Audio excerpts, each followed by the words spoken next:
Amen. All right. Next group has to come in for the next therapy session. Okay. All right, are you getting this? Is it making sense? All right. The next time someone says to you, yeah, you know, I'm listening to teaching, but I want deeper, ask them if they listened to part 33. Okay? Or all of the heart of the matter. You want deeper, go listen to 64 teachings. This is the hard part, changing you into Him. Okay? In the mind. Watch the verse. They asked us in the children's class earlier today, and my daughter was excited to tell me how, that the children were getting it. What verse refers to the mind you're supposed to have? Come on, somebody's got to know the verse. Philippians 2:5. Good. There you go. All right? It was a combination of 7 people got the 3 things I needed. Okay. All right? Let this mind be in you, the mind of Messiah Yeshua. It's not just the mechanics. The mechanics will come. If you think like Him, you'll do like Him. Problem is, it's hard to think like Him when we're too busy thinking like ourselves or like the influences that we talked about. Very challenging. Okay, this is the afterburn. I got to stop myself before I run into a whole second sermon. Okay, this is the afterburn. So if you have comments or questions about this teaching, you can raise your hand and we'll have the mics go around. Who's got mics? Okay, we got Uncle Chuck. Well, you're not going to walk around with the mic, though, are you? You are. Good for you. All right, who's going to walk around with the other one? Pete? Okay. So if you're on this side, raise your hand, and Chuck will bring it around. And on this side, Pete will. And first hand that's up is Rocky. Rocky, get us started before you forget. Thank you. You read my mind, Rabbi. Good. Thank you. Keep my hands away from my face. I keep telling myself that. So I can relate to what you're saying there. And, reality doesn't have to be true, but truth is always reality. And, I like to plug in different words like my teacher, you have taught me. And you like to use the reality, you pop the reality bubble. The delusion bubble. Yeah, the delusion bubble, reality. I like to use the word the ignorant bubble, because I have ignored what Yahweh has said is true, that is reality.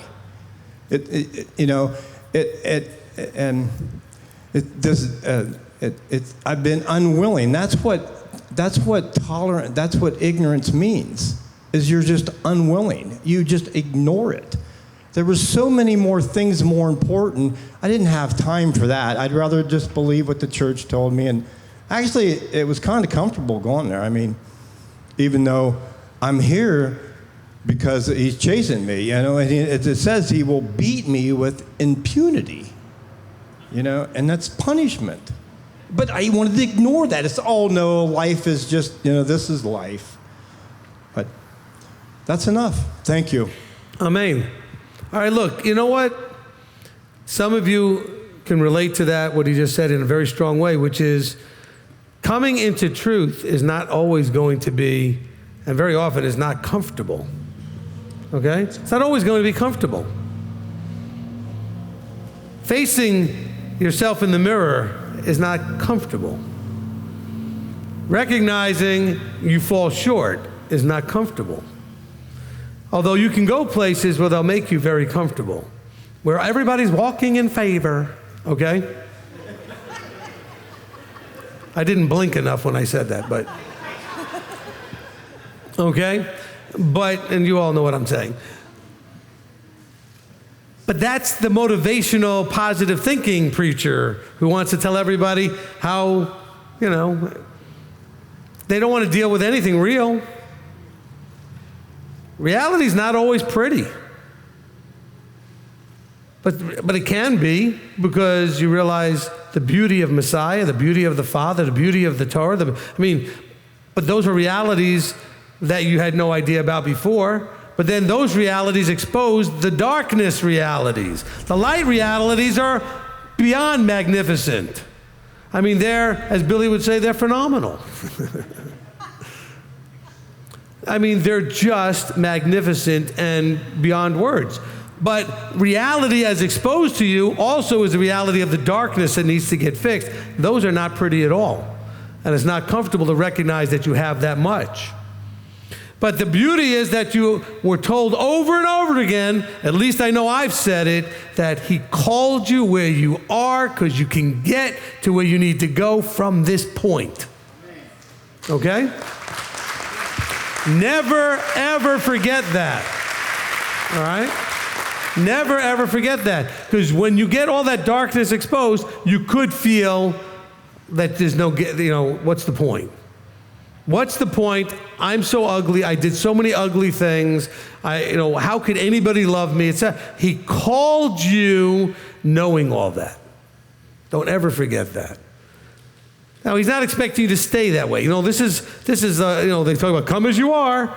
Yes, but don't stay that way. Change into him. But you absolutely get to come as you are. That is what and as you're changing, you're now in a new place of this is how you are. Because how you are now is not how you were maybe 3 years ago, maybe even 3 weeks ago, depending on how much growth you may have had. I'm hoping you'll be different when you leave this event because of ideas, thoughts, and distinctions that will help you change aspects of the darkness into light in your life. And so this is fantastic. So well said, Rocky. Appreciate that. Over here. Janet? Thank you, Rabbi. I was thinking about when you were talking about how to think and behave like Elohim from our fleshly nature. So if I'm connecting it right, he gave us his helper. He opened our eyes. So our role will be to study the Torah to really get as much as we can from him. And as we become aware, redirect our path. But I was wondering if in that redirection or becoming aware, the Ruach will also work through our teacher, right? And under counsel, is that part of the process? And maybe even as women who are married, talking with our husbands about kind of how we're doing with ourselves, our character growth and all that? Okay. Good comments and question. So let me it was kind of all over the place. So let me kind of bring it back together. The growth process starts off with him manifesting something to you. You become aware of it, all right? And then you should get counsel on what to do about it, which means you can counsel with, if you have a husband, you can counsel with your husband. If you've got a teacher or a leader, maybe you have a father, okay, that you would be able to go to. And some of you think, well, why don't we go to the ladies? Remember, the men were there to cover the ladies, okay? And so some of you thinking, yeah, but not my husband. Well, we need to get him there. And we're not going to get him there if you never think he's going to get there. You picked him, try believing in him, that might help, all right?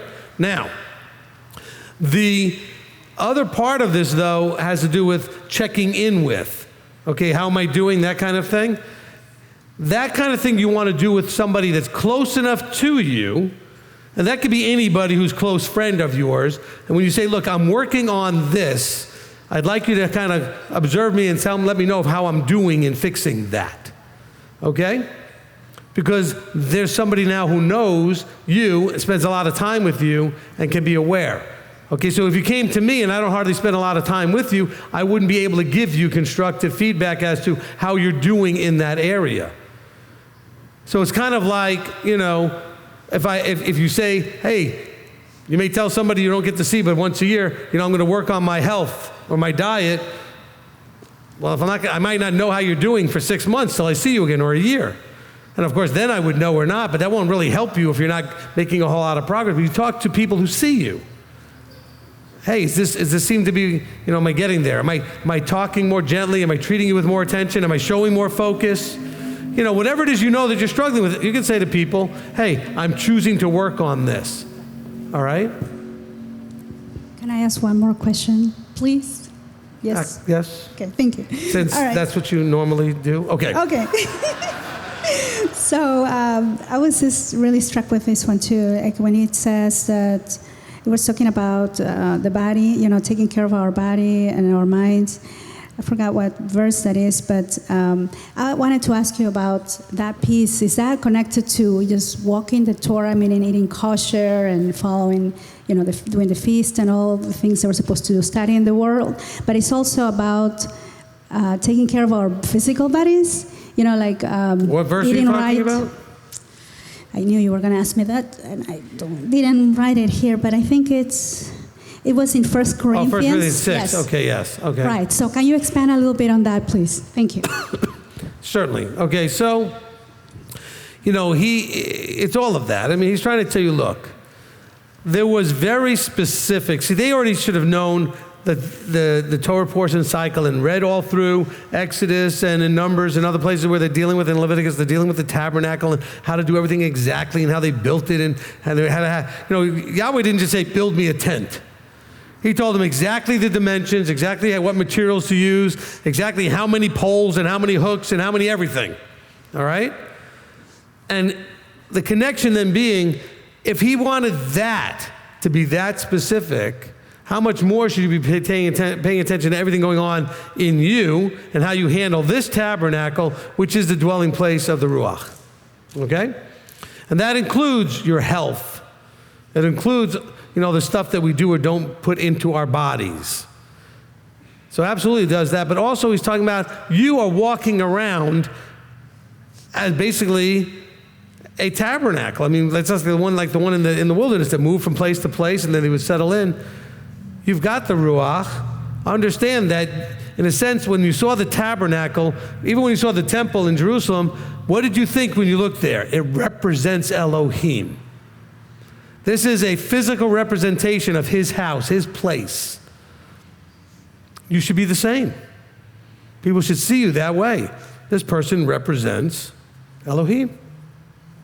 Okay, next, this side. Okay, Pete. Okay, Laura. Thank you for remembering my name, Rabbi. I feel so special. I am so excited. I have this great story that I've been waiting to tell.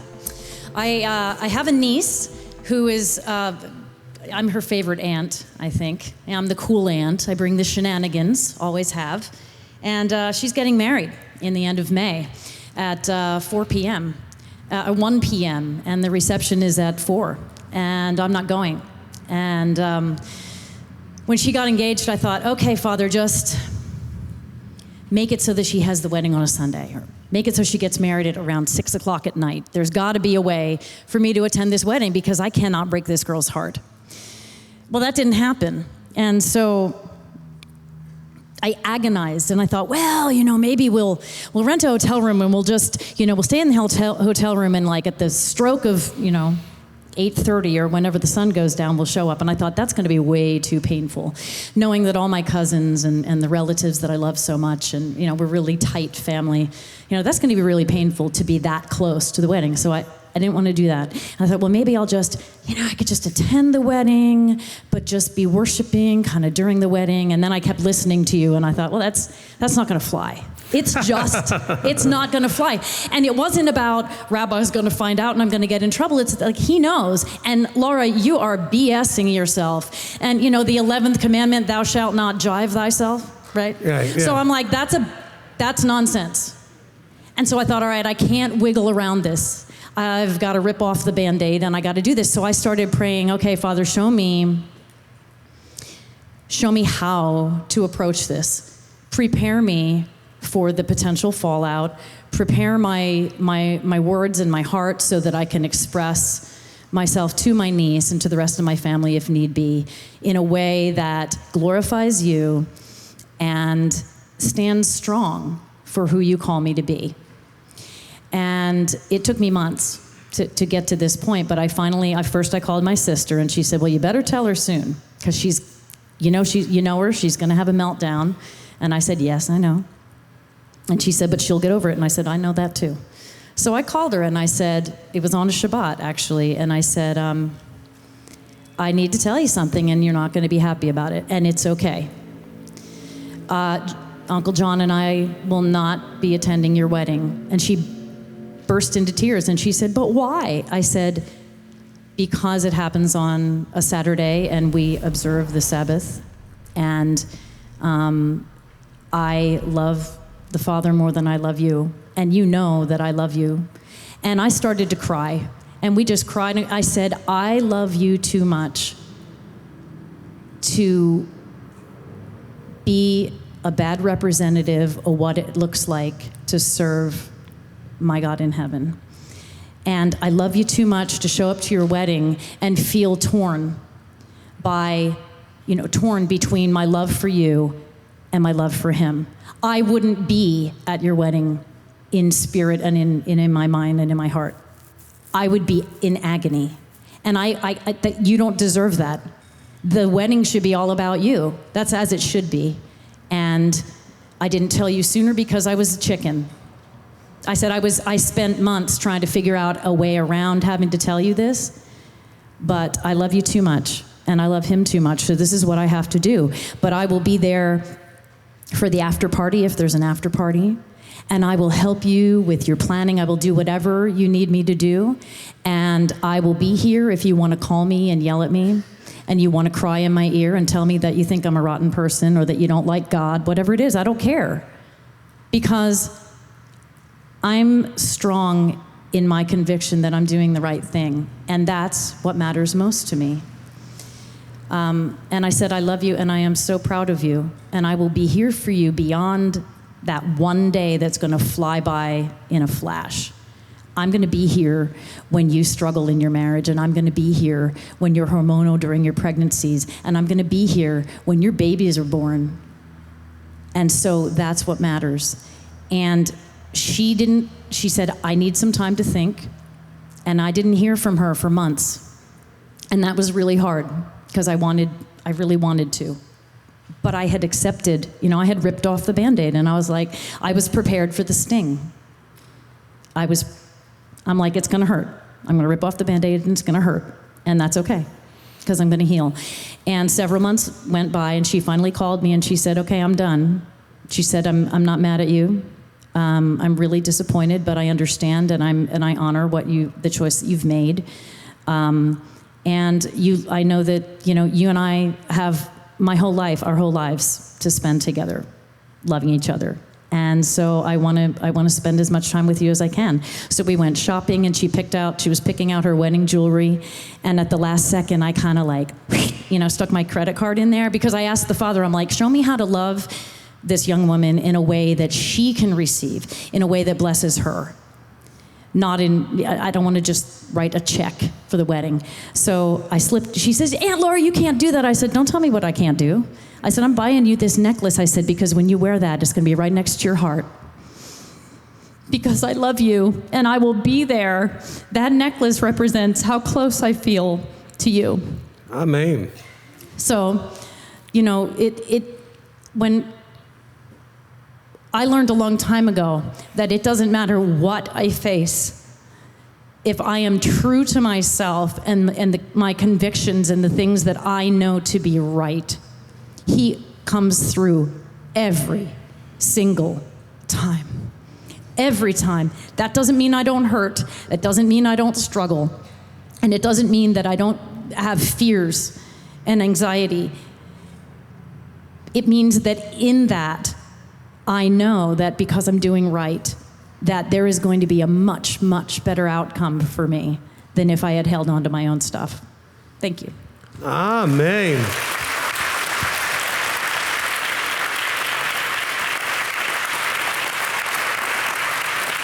That was like a sermon unto itself right there. Now, look, I think that you picked the perfect time to tell that, because it fit exactly into everything we talked about today. So the timing was perfect. So can we all agree that Laura loves her niece? Came through very clear. But can we all agree that what also came through is that she loves her Heavenly Father more? Okay?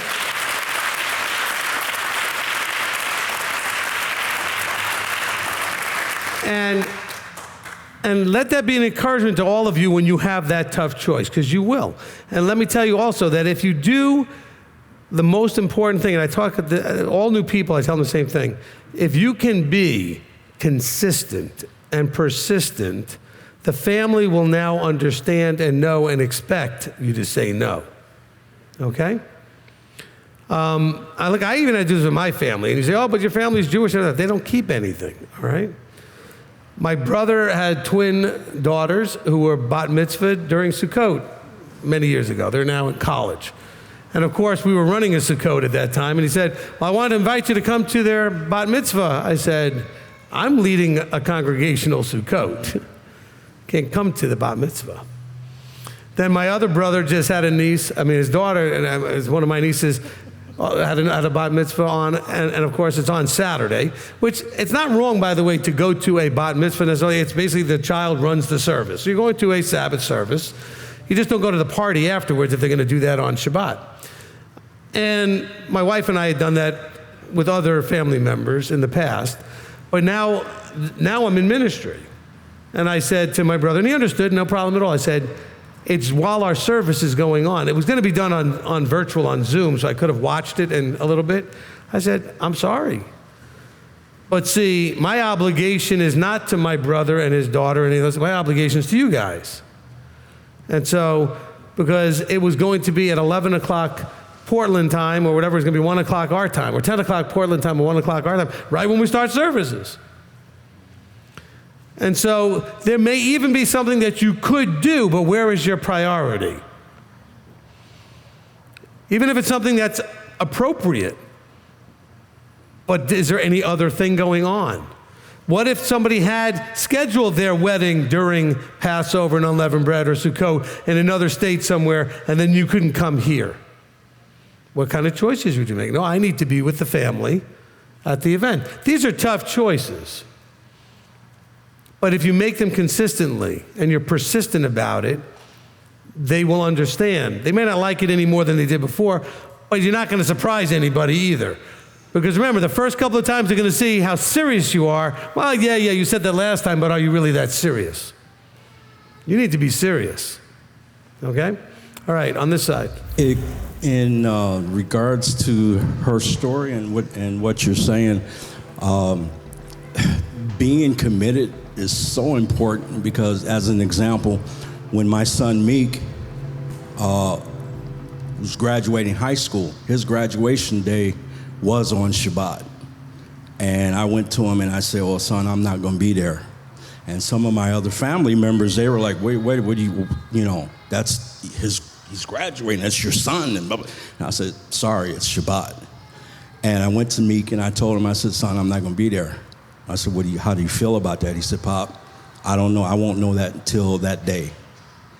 3 days before his graduation, he came to me and he said, if you show up at my graduation, I'm going to be PO'd.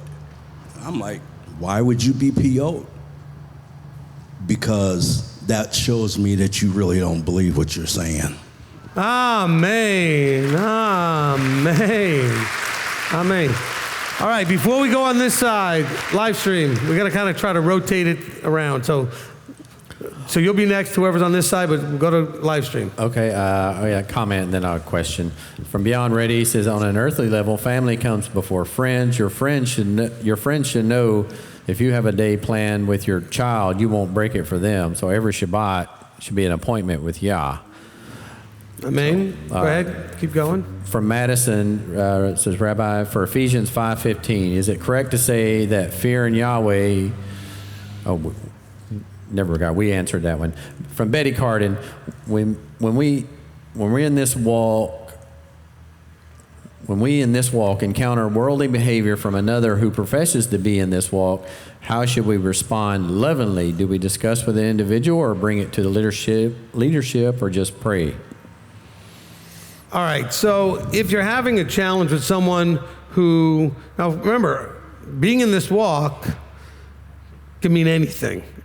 When somebody first is getting aware of stuff, they could be still very much wherever they were before and just a tiny little bit of this. And that's the way we all are. We start off being 100% you and almost nothing Yeshua, and we transform over time to being a whole lot more him.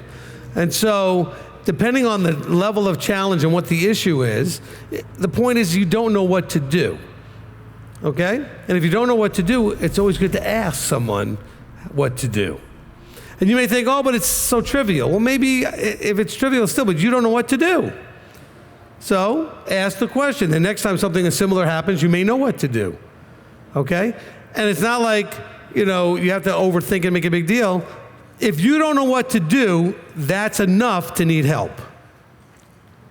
So you're interacting with someone who's claiming to be part of this walk, and you don't necessarily see them walking it well. Could be reasons for that and how it's going. Could be if you come to someone like me, I know the situation with them a little better than you do, and I may be able to give you some counsel how to handle it and to be patient or whatever it is. I don't know. Maybe that something's going on that really needs to be addressed. Because if we have somebody claiming to be in the walk that's walking in a way that's not appropriate, that could easily become contagious. And we want to make sure to address it so the person knows, hey, you might not want to be doing that. We really would rather not go on here in the camp. Okay? So just use the measuring stick is, I don't know what to do. As soon as you're not sure what to do, ask. When in doubt, ask. All right, on this side. This is totally out of my comfort zone. My name is Rhonda Kay from Pittsburgh. Hi, Rhonda. Shalom. About 7-8 years ago, I was raised Christian. I was in a study group that I had never done before.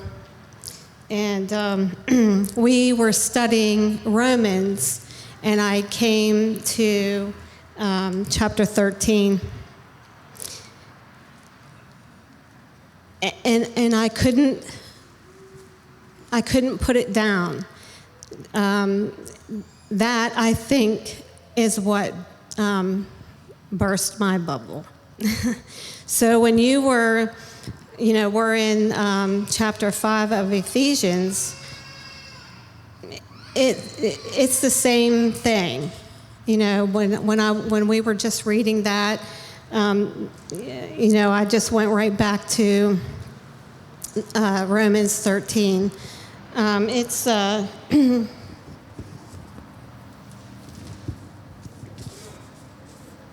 Well, in Romans 13, look, Paul is speaking to different groups or people are talking to right. and they're saying the same thing about right. wake up and the time is short and all right. those kind of things, yeah.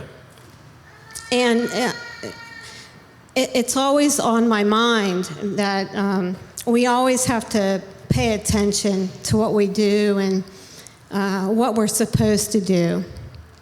Our Father wants us to conduct our lives the way that He created us to do. And so I feel like if I'm not doing that, I'm not honoring Him. And that is my life's goal, is to honor Him. Amen. So, thank you. I appreciate that connection. So look, one of the things that you can benefit from, okay, and it can come in sort of two forms. One of the things you benefit from is as far as when you hear the thing that you're hearing or you're reading showing up in more than one place. So two things you're going to find. One is it's interesting and exciting when the same person is telling different audiences the same thing. Okay? The second thing is when different people are telling different audiences the same thing. All right? So you see that happen in one of those two ways often throughout the scriptures. So when you're reading something in Ephesians and then you see it again in one of Paul's other letters, that helps you to see that he's consistently trying to get the same theme. And also these groups are all struggling with the same stuff. And then when you realize you're suffering with the same, or struggling with the same stuff, you go, wow, it's not like weird that I'm struggling with this. Other people have done that over the years. So that's really great. Okay, thank you for that comment. And yes, Romans 13 towards, verses 11, etc., 11 through 13 really is very similar to Ephesians 5. Okay, who's next over on this side? Okay? Who's that? Justin? Yes, that's me, sir. Okay. All right, Rabbi, I have kind of a question, comment. So if I'm understanding this right in Ephesians, we've talked before about our perception is our reality. And we got to change our perception, and then we can see what reality really is. And that gives us that mindset where we can then look at the above and not continue to look at the below. And when that eventually begins to change, we don't see those negative things. We start to see things and think on things through the mind and eyes of Yeshua. Is that correct? Yes. Okay, and look, this would be one of those nice little memes that could go out there, okay? Our perception is our reality. His perception is reality. Okay?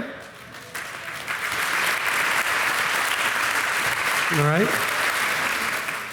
Our perception is our reality, our delusional understanding, or whatever, but his perception, which is what we're seeking, is reality. So that's really important that we grasp that, okay? All right, so where do we need to go next? Back here. Okay, from Anna Uden. So this question, does Ephesians 5:14 connect with 1 Corinthians 11:19? 1 Corinthians 11:19. For there have to be factions even among you, so that the approved ones might be remailed among you. With Ephesians 5:14. I mean, I guess there could be some. It's really not talking about the same things here. They're two very important points. Actually, the point in 1 Corinthians has more to do with when I quoted from Matthew, when he says, I came to cause division. Actually, I guess to some degree, it would be more with Ephesians, where it talks about manifesting in verse 13. So maybe verse 13 would be the better one. Because he says in 1 Corinthians 11, he says, for there have to be factions even among you, so that the approved ones might be revealed among you. This is a manifesting. So maybe Ephesians 5:13 would be the better connecting verse. Okay? Not quite sure how well I'm going to ask this clearly or not, but in working on not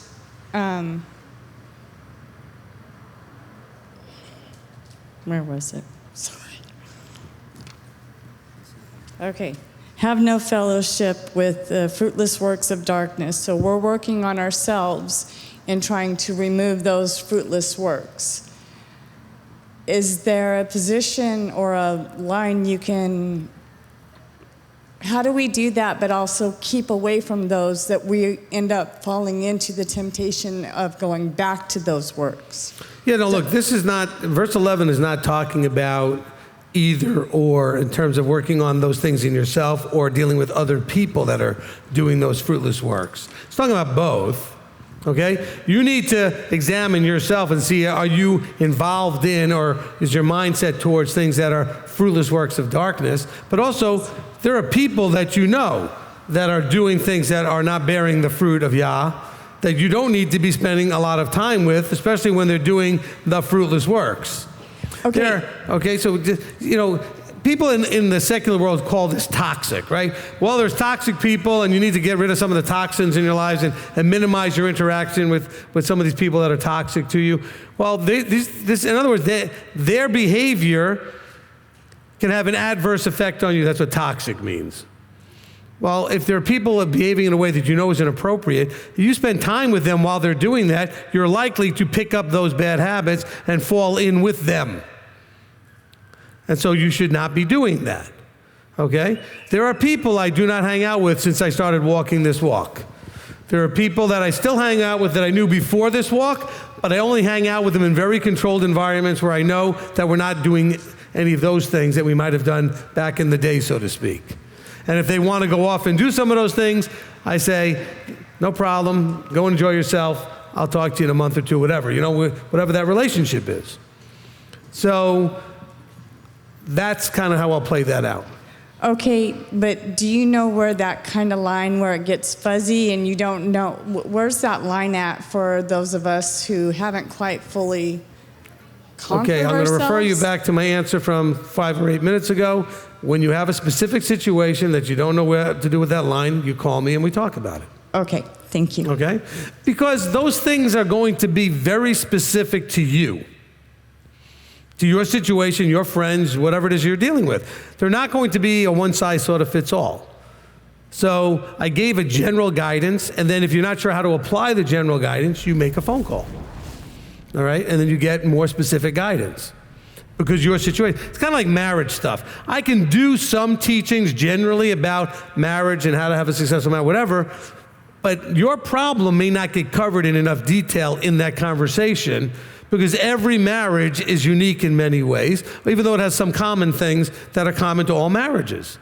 And so when we touch on something that's unique to you, you'll need to get counsel about that because I can't just put out a general teaching that covers all the unique possibilities. All right, anybody else? Okay, it says, Rabbi, could you give some examples of fruitless works? Okay, so first we have to figure out what the bearing good fruit is. So when we do things that are pleasing in Yahweh's sight, that's good fruit. Fruitless works are things that are not going to be pleasing in His sight. So, in other words, let me use an example that's come up recently. We've got people that interact with us on a regular basis that think, from the Christian mindset, that they need to go out there and evangelize everybody. That really is a fruitless work. It's not your job to do. Now, it may bear some fruit, and you may think you're getting somewhere, but it's not your job. Okay? And so, there are things that are openly and obviously not productive to do. Okay, if you're getting drunk or doing drugs or being a deadbeat and not working, I mean, these are obviously fruitless things to do. The questions aren't usually about the obvious fruitless things to do. The more challenging are the things that you think are good, all the things that fall into the verse, Lord, Lord, we did all this stuff in your name. And He said, yeah, but that was fruitless. Oh yeah, you thought you were pleasing me. You did all these things that you claimed were in my authority, but yet, no. Okay? So the stuff that usually gets packaged in, well, He knows my heart. Okay? Where you're trying to judge it, justify, and spin. So it would have been a fruitless action to go to the wedding. Spinning it in some way that it's okay to go, or to go to the graduation. Well, because He wouldn't want me to have the whole family mad at me. He wouldn't want me to disappoint my niece. He wouldn't want me to disappoint my son not going to the graduation. He wouldn't. See, those all are fruitless works. You putting your spin on Him. You don't get to decide what He would want. He gets to decide what He wants. And if you're not sure, go to someone who speaks His words and ask them, is this what He wants? And that's Deuteronomy 17 stuff. And if you don't know what I mean, go read Deuteronomy 17, starting in, I'll give you the left page, middle of the page, okay. Starting in verse 8 through 13, okay? That's what you need to understand. If you don't know what to do, go ask. And if you go ask, listen to what you're told. Okay, on this side. Shalom. Shalom. Wendy Hunt from Vicksburg, Mississippi. Hey, First Wendy. time I'm here, but I've been following teachings with you for about 3 years now. Fantastic. This is just kind of, I guess, a comment or a scripture linkage for Ephesians 5:15, where it says, "See then that you walk exactly, not as unwise, but as wise." Could that be linked with the "do not take my name" to naught? And the reason why I say that is since I have learned that that doesn't have to do with just our words, but our actions, that we could be considered unwise when we're not walking exactly, and that would take His name to naught.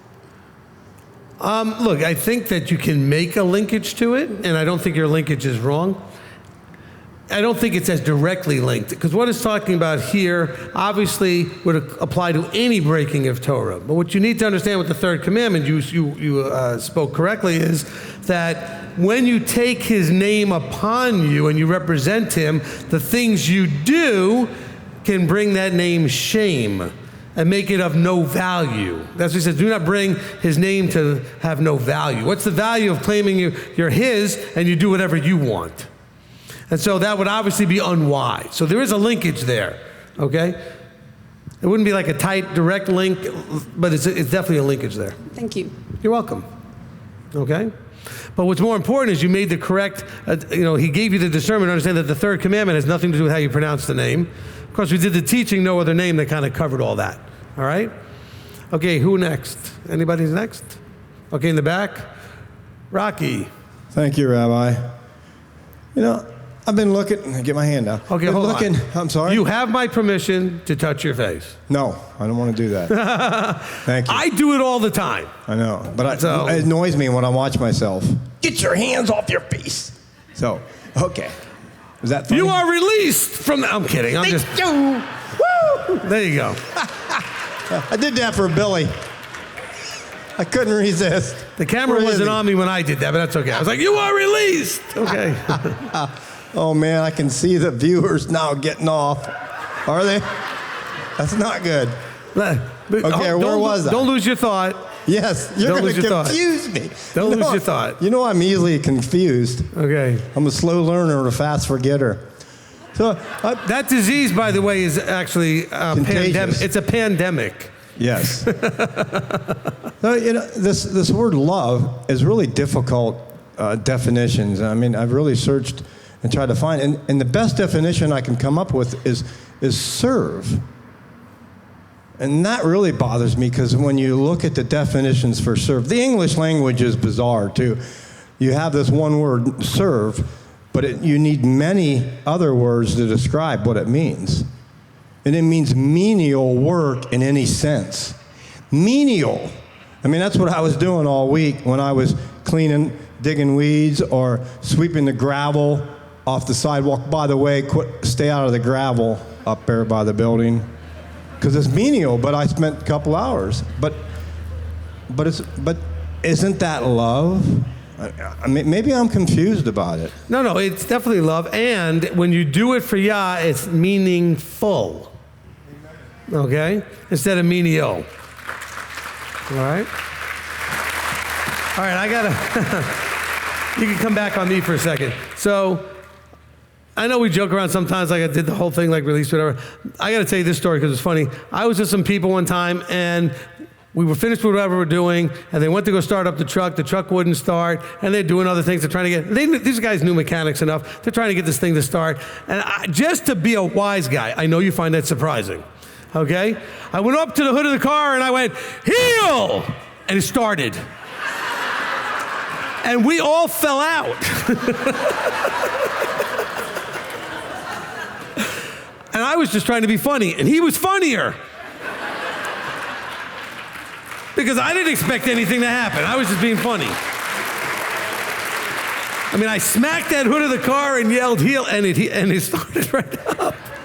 And I looked at him like, that was funny, okay. All right, who's next? Okay, in the back over here, Michelle. Okay, Rabbi. In verse, I think it was 16, redeeming the time because the days are wicked.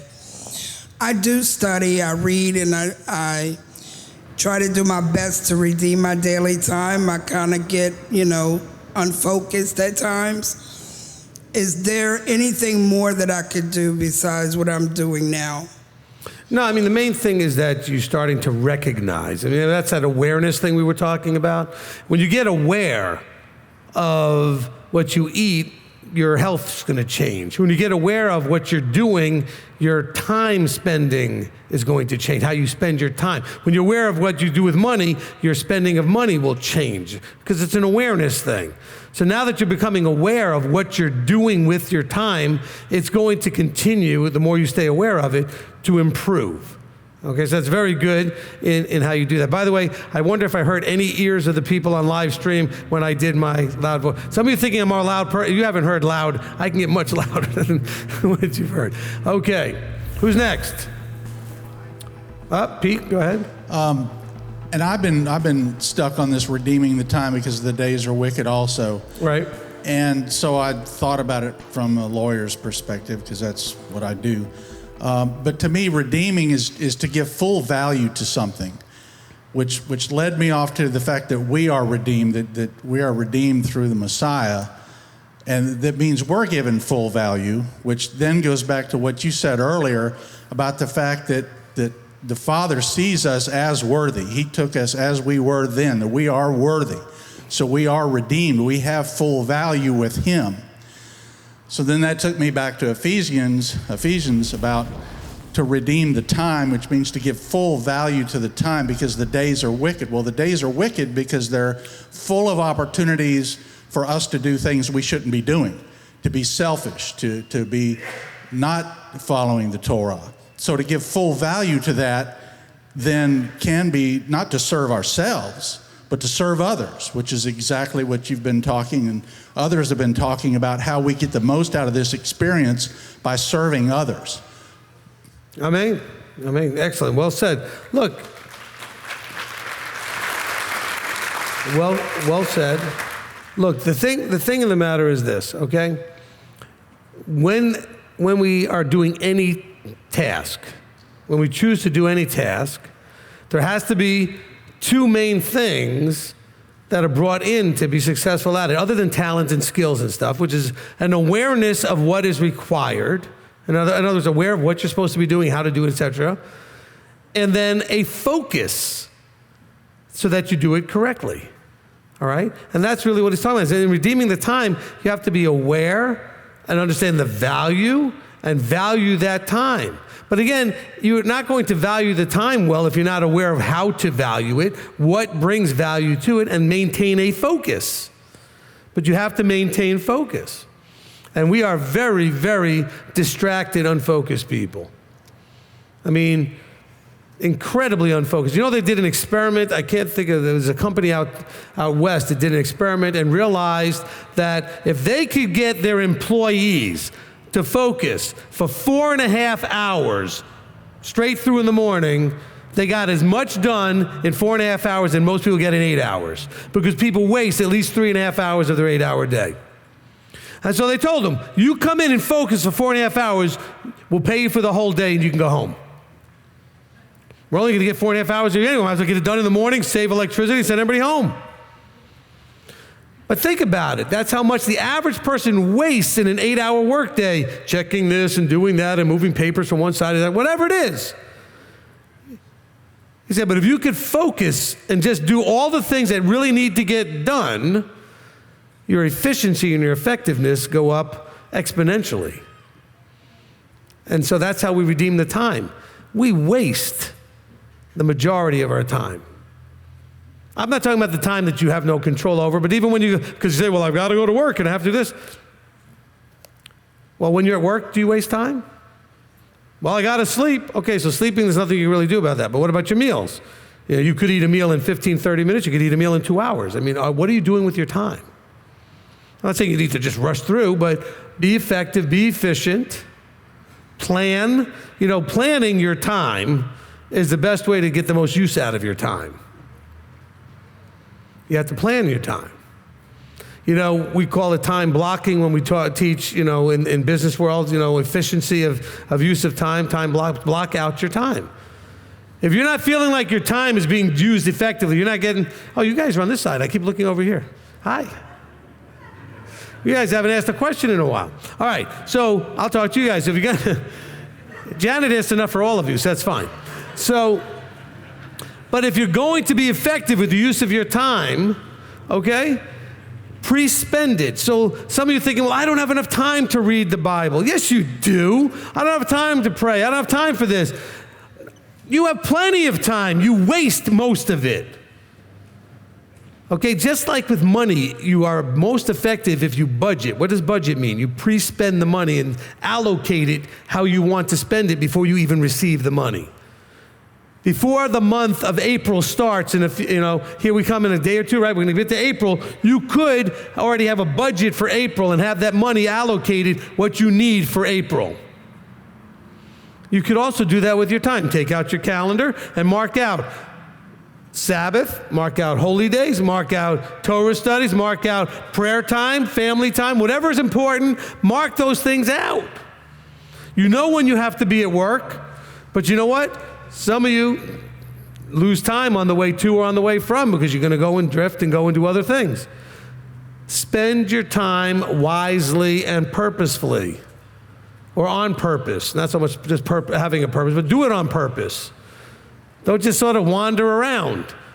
A lot of time is wasted just trying to think of what do I need to do now? Why don't you know what you need to do now?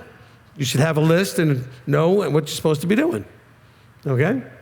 If you would do that, you would be incredibly surprised on how much time you actually have. You know, I remember a very wealthy person did a little teaching called Ask a Busy Person, okay? And that teaching was, well, why do you ask busy people to do things? Because busy people get things done.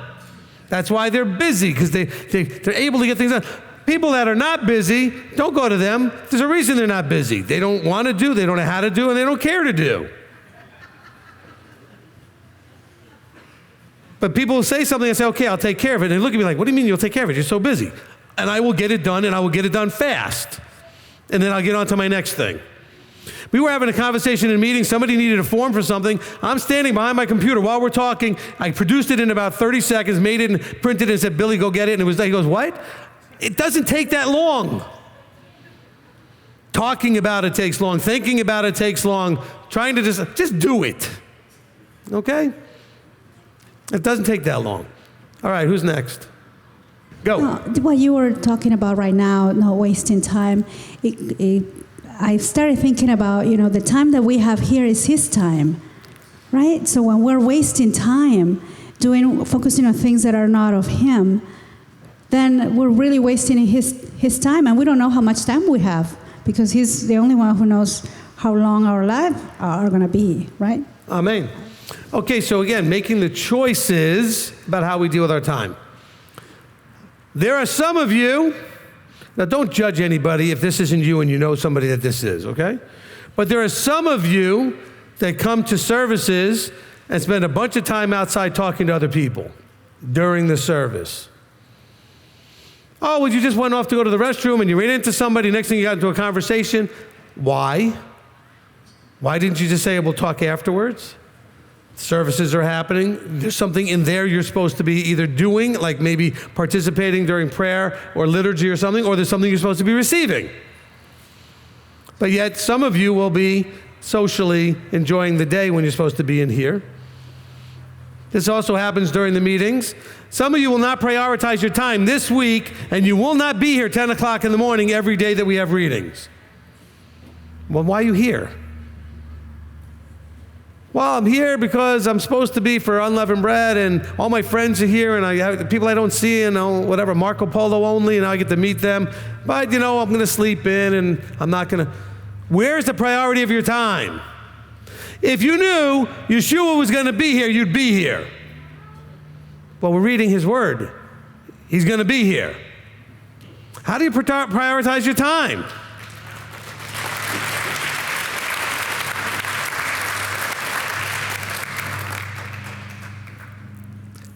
It's amazing to me.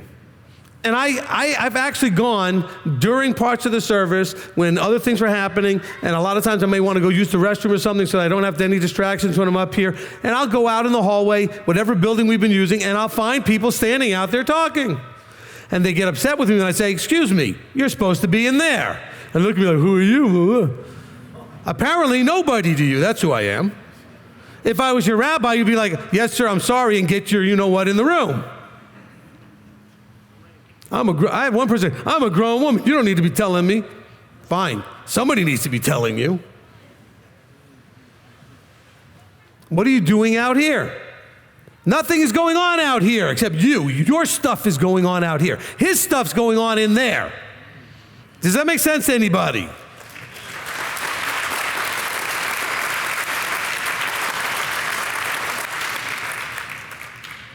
This day isn't your day. You can do your stuff on all the other 6 days. This is His day. Try to stay focused. Try to stay focused. And this is also a challenge for some of you. I want you to just hear this.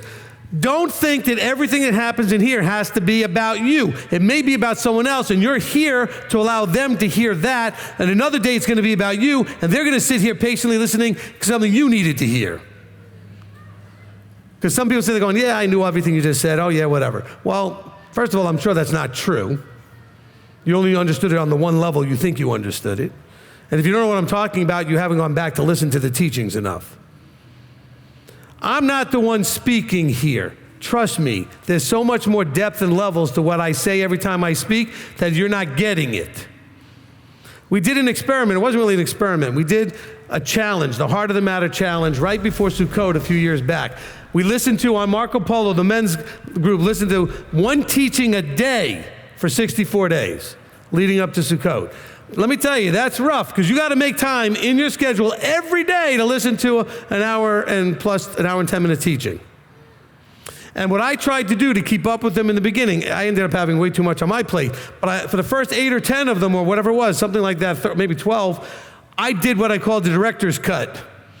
I watched the teaching, took my notes after listening to the teaching, not the notes from the teaching, notes, bullet points from listening to the teaching, and gave that to them on Marco Polo. A lot of you thinking, where's that? I want to hear that.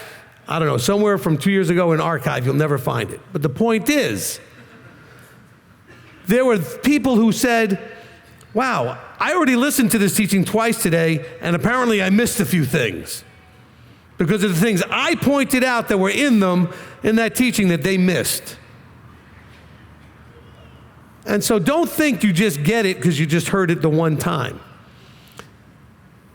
You know, I've walked up to people when I've been in messages and I've said to them, I'm sorry you had to sit here for all that. That was for me. That was clearly for me. I know you were very patient to sit and listen while I was listening, but whatever that guy was saying, that was for me. If it doesn't feel like it was for you, that's fine. No, it was for somebody. And you had to be here for them. Don't be selfish. But what's required scripturally is your attendance. You're here. All right, that should be enough. We can close it up here. Let's get somebody to close us up in prayer.